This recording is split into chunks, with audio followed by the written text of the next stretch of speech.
বন্ধুরা, আজ চলে এসেছি ডাঁটা বেগুনের এক সিম্পল নিরামিষ রেসিপি নিয়ে। তোমরা কি কেউ ডাঁটা বেগুনের রেসিপি এইভাবে খেয়েছো আগে? এটা আমার মায়ের কাছ থেকে শেখা রেসিপি। খুব সিম্পল কিন্তু খুব সুস্বাদু হয়। আর সজনে ডাঁটা এই গুণ তো সবাই জানা। তো চলো দেরি না করে ঝটপট করে বানিয়ে ফেলা যাক। প্রথমেই কি করবে, কড়াইয়ে তেল গরম করে নেবে।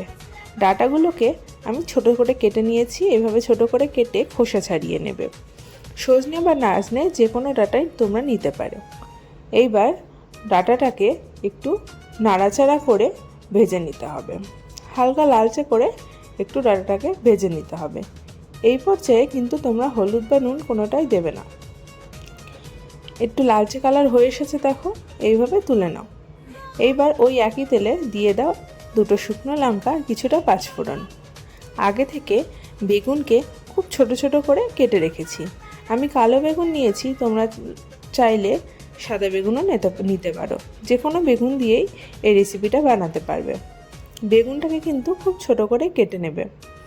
বেগুনটাকে এইবার নাড়াচাড়া করে একটু ভেজে নিতে হবে। বেগুনটা ভাজা হোক, অন্যদিকে আমরা একটা মশলা বানিয়ে নেব। তার জন্য কিছুটা সর্ষেকে আমি আগে থেকে জলে ভিজিয়ে রেখে দিয়েছিলাম।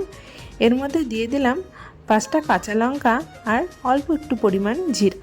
ব্যাস, এটার একটা ফাইন পেস্ট বানিয়ে নেব।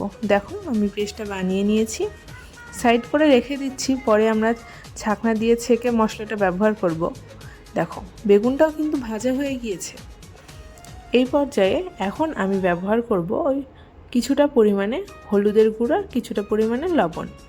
একদম খুব সিম্পল মশলা ব্যবহার করা হয়। আমি এক্সট্রা কোনো অন্য মশলা এই সবজিটাতে ব্যবহার করব না। খালি হলুদ আর লবণ দিয়ে একটু নাড়াচাড়া করে নিয়েছি। এইবার আগে থেকে যে ডাঁটাটা ভেজে রেখেছিলাম সেই ডাঁটাটাকে আমি এর মধ্যে দিয়ে দিলাম। অল্প একটু জাস্ট নাড়াচাড়া করে নেব। নাড়াচাড়া করা হয়ে গেলে আগে থেকে যে আমি পেস্টটাকে বানিয়ে রাখলাম সেটাকে একটা ছাঁকনার মাধ্যমে একটু ছেঁকে নেব। তোমরা তো জানোই এই যে সর্ষেটার খোসাটার জন্য কিন্তু অনেকের গ্যাস বা পেট জ্বালা হয়। তো যদি আমরা এইভাবে একটু ছেঁকে নিই তাহলে কিন্তু গ্যাস বা পেট জ্বালা হওয়ার অনেকটাই সম্ভাবনা কম থাকে। দেখো, আমি ভালো করে একটু ছেঁকে নিয়েছি। এর মধ্যে আমি মশলা ধোয়া জলটাকে দিয়ে দিচ্ছি। এইবার আর একটু ভালো করে আমি ছেঁকে নেব। একটু ভালো করে চিপে ওর ভিতরে যে জলটুকু আছে সবটুকু আমি বের করে নেব।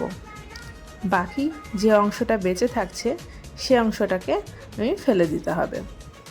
দেখো কিভাবে আমি চিপে নিয়েছি। এবার এইটা কতটা খোসা বেরিয়েছে দেখতে পাচ্ছ তো? এটাকে কিন্তু আমি এখন ফেলে দেব। এইবার ভালো করে মশলার সাথে সবজিগুলোকে একটু মাখিয়ে নিতে হবে। একটু অল্প কিছুক্ষণ আমি হাই হিটে কষে নেব। খুব বেশি কিন্তু কষতে যাবে না। খুব বেশি কষে ফেললে কিন্তু এই যেহেতু এর মধ্যে সর্ষে আছে তো সর্ষেটা তেতো হয়ে যাওয়ার সম্ভাবনা থাকে। অল্প একটু কিছুক্ষণ হাই হিটে নাড়াচাড়া করে নিয়ে এর মধ্যে ঢেলে দাও গরম জল। জলটা কিন্তু গরম জলই ঢেলো। দেখো, গরম জল দিয়ে দিয়েছি। আবারও একটু নাড়াচাড়া করে নিলাম। একটু ভালো করে জলের সাথে মশলাটাকে মাখিয়ে নিয়ে ঢাকনা দিয়ে আমি এখন ঢেকে দেব। অল্প 5-10 মিনিট মতো কুক করলেই ডাঁটাটাও কিন্তু ভালোভাবে সেদ্ধ হয়ে যাবে আর জলটাও শুকিয়ে যাবে। দেখো, একটু নেড়ে দিচ্ছি। দেখছো, জলটাও কিন্তু অনেকটাই শুকিয়ে গিয়েছে। অল্প একটু পরিমাণ নরমই রাখবে, একদম খুবই শুকিয়ে ফেলবে না। একটু নরম রাখলে এটা ভাত দিয়ে মেখে খেতে কিন্তু বেশি ভালো লাগে।